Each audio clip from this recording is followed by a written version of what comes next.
Hablaron en el conversatorio sobre privacidad de los datos personales, sobre confidencialidad, sobre protección de los datos confidenciales y avanzando un poco sobre eso, la charla de hoy tiene que ver con cómo proteger esos datos, ¿sí? Estamos hablando de educación, de educar a las personas, de educar a las empresas en tomar conciencia de dónde están sus datos y cómo vamos a poder protegerlos. Bueno, que las brechas de ciberseguridad crecieron en los últimos años es un dato que ya todos conocemos. El año pasado ya el ransomware y todo el mundo en todas las conferencias de ciberseguridad hablamos acerca del ransomware y el malware como la mayor amenaza.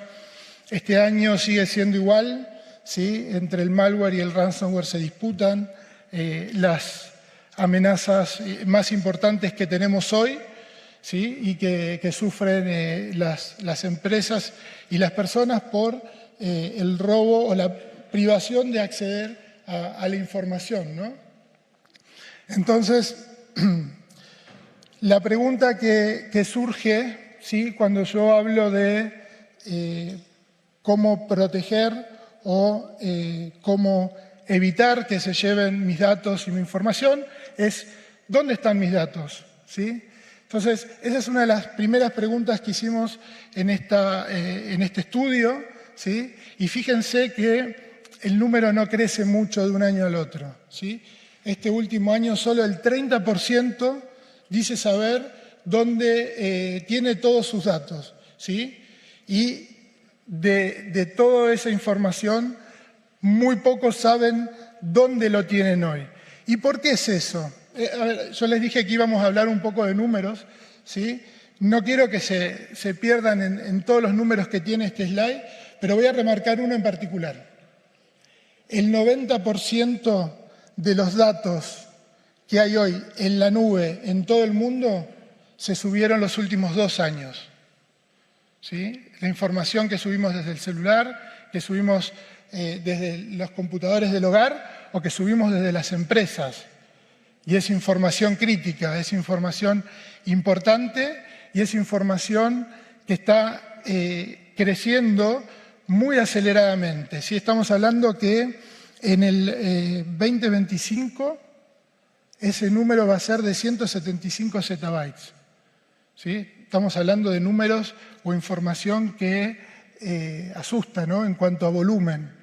Estamos hablando de que hay 1.800 normativas o leyes a nivel mundial que rigen o nos ayudan a proteger estos datos que están en la nube, ¿no? Y que van a seguir creciendo.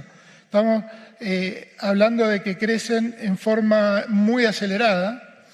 ¿Y qué es lo que pasa? Mucha de esta información es información confidencial.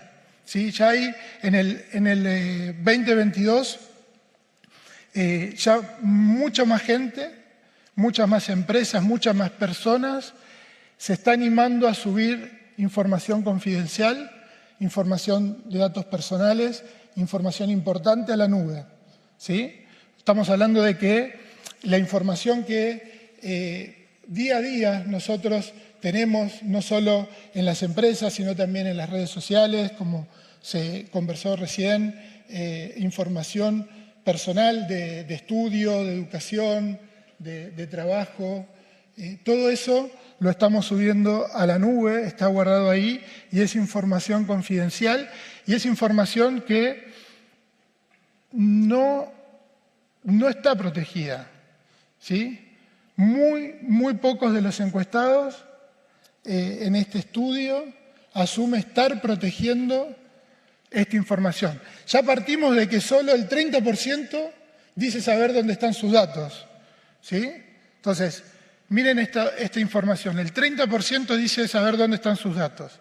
Y de ese 30%, ¿sí? Solo el 52% dice que está protegiendo algo de la información que tiene en la nube. ¿Y cuál es la reflexión con esto? Ya el perímetro no es el mismo que era antes.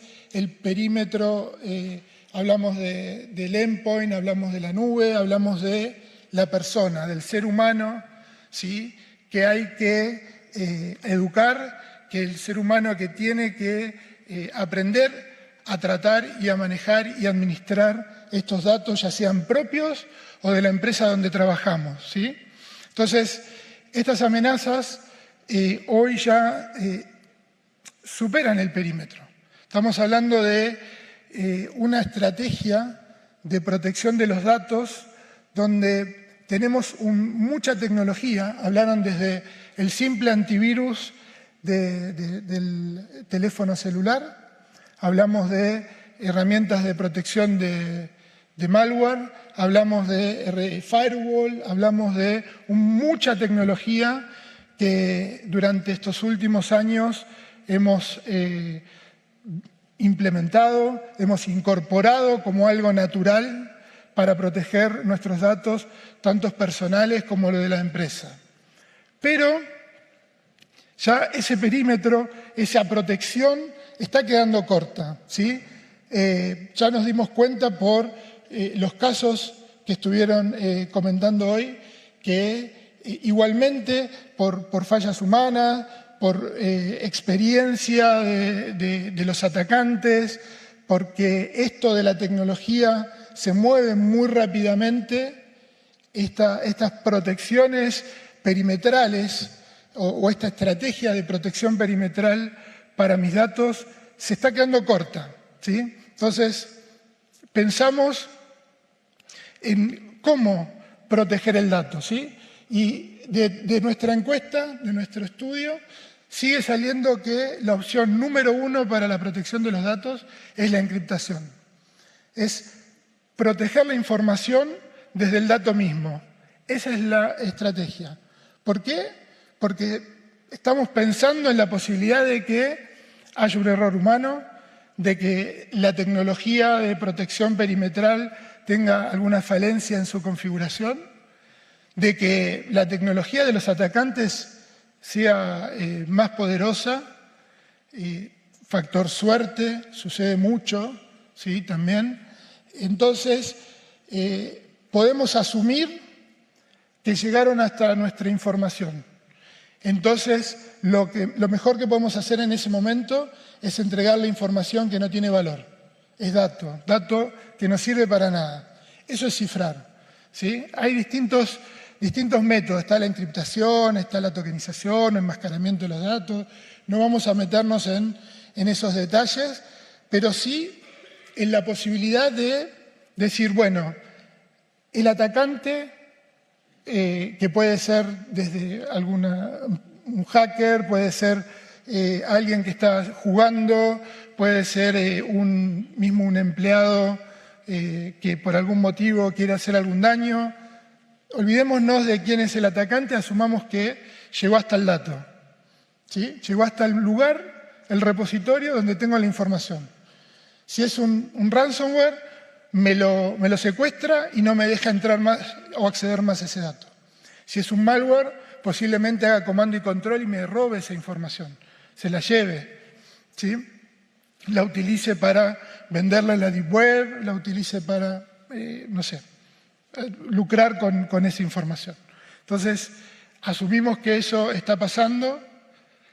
Los ejemplos y lo que sucede hoy nos dice que eso está pasando. Por ese motivo, nuestra estrategia es proteger esa información desde el dato mismo, ¿sí? Entonces, lo ciframos y le decimos quién va a ser el que va a poder acceder a ese dato y quién no, ¿sí? El famoso modelo Zero Trust, que tampoco voy a entrar en ese detalle, pero hoy se habla como parte de la estrategia de protección de la información, el modelo Zero Trust. Y dejo como último la normativa, porque es importante, las normativas y las leyes están hechas para protegernos, están hechas para que si nosotros las cumplimos tengamos un método de defensa. En cualquier ámbito, ¿sí? Thales es una empresa de defensa y seguridad del gobierno, entonces, del gobierno francés. O sea, estamos hablando de una empresa que ya está pensando en la defensa en cualquier ámbito, ¿sí? Y el cumplimiento de estas leyes y normativas ayudan a esta defensa. Entonces, es importante también, aparte de pensar en que estamos protegiendo información privada, información confidencial, información sensible, información que puede generar algún problema, algún daño, también estamos cumpliendo con una ley, con una normativa. Y eso es súper importante y por eso pensamos en cifrar. Entonces, cuando hablamos de cifrar, hablamos de estrategias, por ejemplo, de cifrar los datos en reposo, ¿sí? ¿Cuándo es que se roban el dato? La mayor cantidad de las veces, cuando ataca un ransomware, cuando ataca un malware, cuando se lleva la información, el dato está en un lugar, está en una base de datos, está en el servidor, está en el PC de mi casa, ¿sí? ¿Se roban datos también en movimiento? Sí, pero hoy por hoy la tecnología o, digamos, el lugar donde el dato se encuentra más desprotegido es cuando está en reposo, cuando lo tengo en mi empresa, cuando lo tengo en la nube, ¿sí? Cuando lo tengo en mi casa, me lo llevo en el computador, en un pendrive. Ese es el dato que hoy está más desprotegido, ¿sí? Entonces, a través de métodos de encriptación como el cifrado transparente, ¿sí? Que lo puedo hacer tanto a nivel del sistema operativo como de la base de datos, porque la información no siempre está en una base de datos. La información sensible puede estar en un archivo, en una imagen, en un video, en un correo electrónico, puede estar en muchos formatos, no solamente en una base de datos. Entonces, en cualquiera de esos formatos, la información está en reposo y es importante protegerla, ¿sí? Entonces, pensamos en una estrategia para que ese dato, cuando se encuentra en reposo en cualquiera de estos estados, uno pueda protegerlo, ¿sí? A través del cifrado, o sea, logrando que ese dato deje de tener valor y aparte controlando el acceso, ¿sí? Al dato. Entonces, ¿puedo darle acceso a la persona indicada para que lo vea? Perfecto. ¿A la aplicación, a los sistemas indicados? Perfecto. Tiene que ver ya con las políticas que uno tiene definido. Pero el resto de las personas, incluso, miren, les doy un ejemplo. Los administradores, muchas veces nosotros confiamos en el proveedor de la nube, confiamos en el proveedor del data center, confiamos en el administrador de alguna portal web o red social, en que esa persona va a proteger correctamente mis datos, ¿sí? Pero esos datos, en realidad, estamos dejando toda la responsabilidad en esa persona, en que el administrador, con los permisos que tiene de superadmin, va a poder acceder y los va a tratar con confidencialidad, no se los va a llevar, no va a hacer nada con esos datos. Entonces estamos en una situación de confianza donde estamos dejando toda la responsabilidad del lado de quien está administrando los datos. Si nosotros podemos proteger el dato cifrándolo y controlando el acceso, yo incluso puedo definir que este administrador no pueda ver ese dato. Si se lo quiere llevar, se va a llevar basura. Como dijimos cuando nosotros ciframos, dejamos dato que no sirve para nada. Ese es el dato que le dejamos al administrador o a la persona que se quiere llevar nuestra información. Y de esa forma vamos a poder protegerlo, ¿sí? El dato sensible, el dato real, el dato confidencial va a estar disponible para las personas que verdaderamente requieran utilizar ese dato. Hablamos del ransomware, ¿no? ¿Se acuerdan al principio de la presentación? Seguimos encontrando al malware y al ransomware como las principales amenazas hoy en ciberseguridad a nivel mundial. ¿Y alguien había pensado en el cifrado como una estrategia de protección contra un malware o un ransomware? Esto es súper importante porque ¿cómo funciona? Hablamos de cifrar, hablamos de controlar el acceso. incluso de impedírselo al root, al system administrator, a la persona que tiene mayor privilegio de acceso sobre mi información. Entonces, en el momento en que un malware pueda escalar privilegios para hacer comando y control, un ransomware quiera ejecutarse para bloquear mis datos y pedirme un rescate, no va a poder hacerlo porque mis datos están encriptados y mis datos están protegidos contra el acceso de estas personas. Entonces, es muy importante también entender que no solo es un método de protección contra el robo de información personal, en el método tradicional, que puede ser con una persona haciendo un select en una base de datos, como también lo puede ser a través de la protección de un ransomware o de un malware. Entonces, tenemos datos por todos lados. Tenemos datos en la nube, tenemos datos en nuestra oficina, en nuestro PC, en nuestro celular. Tenemos datos importantes, no tan importantes, y están todos dispersos y con una administración muy compleja. Porque primero, si yo no sé dónde están los datos, si los tengo dispersos por todos lados, y a cada uno intento protegerlo de una manera distinta, entonces ya se hace inmanejable el problema que estoy teniendo. Entonces, la estrategia para la protección de datos tiene que ser una estrategia de protección centralizada, ¿sí? Teniendo la posibilidad de poder descubrir, saber dónde está en el dato. La primera pregunta que hicimos en el estudio: ¿dónde están mis datos? Bueno, eso es el primer paso, tener la posibilidad de saber dónde están esos datos. Descubrirlos en la nube, descubrirlos en los data centers, descubrirlos en los PCs, en los equipos, descubrir datos en base de datos, descubrir datos, archivos normales, archivos de imágenes, de video. En todos esos lugares, en todos esos formatos, hay información sensible. Y a todos los queremos proteger, pero para protegerlos primero tenemos que encontrarlos, tenemos que saber dónde están, ¿sí? Tenemos que cubrir esa brecha que hay, que dice que solo el 30% sabemos dónde tenemos los datos, o saben dónde tienen los datos. Yo no creo incluirme dentro de ese 30%. El paso 2, protegerlo, ¿sí? Ahí dimos unos tips: el cifrado transparente, el enmascaramiento de los datos. Son algunas de las estrategias que nos permiten proteger ese dato, ¿sí? Pero el dato protegido o encriptado por sí solo no me brinda todas las funcionalidades de protección si no tengo un control de acceso a ellos, ¿sí? Si yo no voy a impedir que, por más que tenga el dato encriptado, el DBA, el root o el system administrator puedan verlo en texto claro. Si yo no puedo impedir eso, entonces la verdad es que estoy dejando igual una brecha muy importante. Por eso el paso 3 es un pilar fundamental dentro de esta estrategia de protección de datos, ¿sí? Datos confidenciales, datos personales, ¿sí?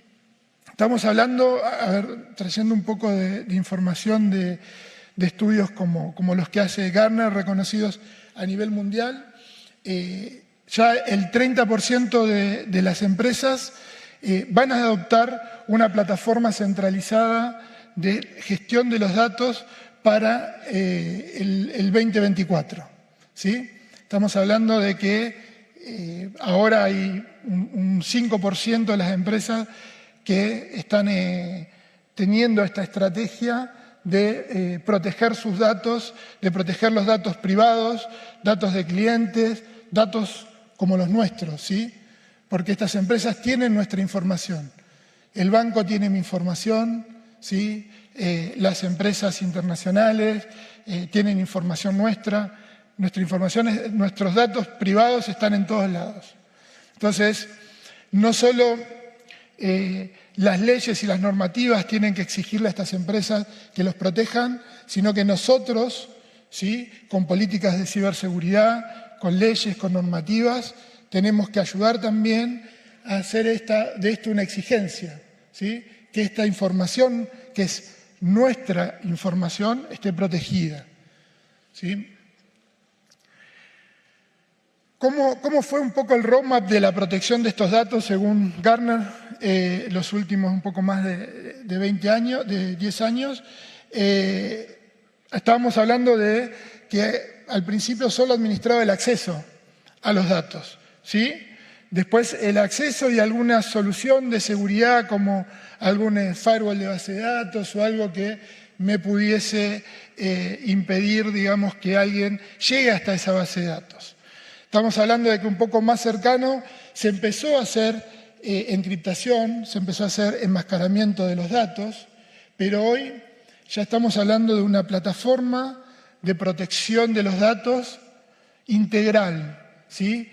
Que analiza el riesgo del dato y que me permite protegerlo a través de muchísimas estrategias y tecnologías.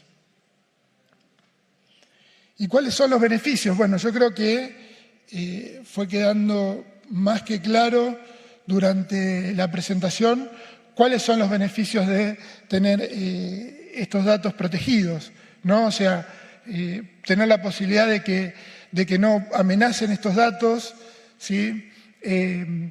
Al tener, no sé si vieron hace 2 slides atrás, si yo quiero proteger los datos por silos, ¿sí? Independiente de donde estén, los protejo en cada lugar por separado, obviamente el costo es mucho más alto.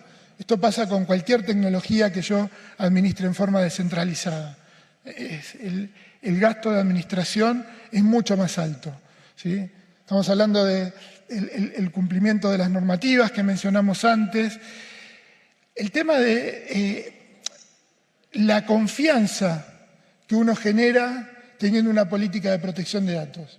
Pensemos como persona, cuando uno conoce información y no la divulga y la protege y sabe que las personas que interactúan con uno y que confían en esa información saben que con uno está segura. Con las empresas pasa lo mismo, ¿sí? Si uno tiene políticas, tiene estrategias para proteger estos datos y me genera confianza, yo voy a confiar en esa empresa. Voy a confiarle en mi información y mis datos a esa empresa porque sé que la está protegiendo, sé que tengo la confianza en esta persona de que está protegiendo esta información, mi información. Así que bueno, para ir cerrando la presentación, quería contarles un poquito sobre Thales. No sé si estoy en un ámbito que me parece interesante contarles acerca de Thales, porque como mencioné en un momento de la presentación, Thales es una empresa creada por el gobierno de Francia para la defensa y seguridad. Entonces, no es una empresa que se creó para la ciberseguridad, sino que llevó hacia la ciberseguridad toda la estrategia de defensa de un gobierno y de un ejército, ¿sí? Y hoy más de 80 países en el mundo utilizan esta tecnología para protección en el ámbito militar, en el ámbito gubernamental y también en el ámbito civil. Si muchos de ustedes, me imagino, estuvieron en la FIDAE, ahí estuvo Thales con un stand muy grande, con toda la parte de aviación.